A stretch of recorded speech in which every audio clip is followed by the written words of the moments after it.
રામ રામ ને હર હર મહાદેવ। તો જો સવારમાં નાસ્તામાં આપણે આવી ગયા છે ભજીયા ડુંગળીવાળા અને મરચાંવાળા ને તો છોકરા સૂતા તે હું કીધું હું રાખી દઉં એને પાસે જમશે। અને આ જુઓ અમારે ચિરાગભાઈ ને ભોલોભાઈ ને જાય છે લાઉટની વર્દીમાં, કેમ કે આવી ગયા છે હવનની વર્દીની, તો જાય છે બે ભાઈને બપોરના ખાવાની પાયલબેન કરી નાખી તૈયાર, લુગડા બુગડા ધોવાઈ ગયા, બધો કામ વાસી થઈ ગયો।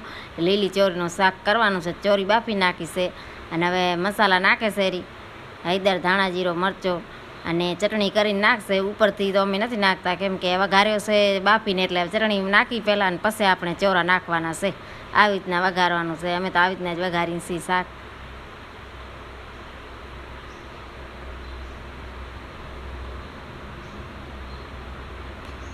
ચટણી આપણી બરાબર ભોગાઈ જાય એટલે આપણે નાખી દેવાની ચોરા નાખીને રસાવાળું શાક કરવાનું છે। આપણે રોટલી ભેરે રસાવાળો શાક જ ભાવે સારો।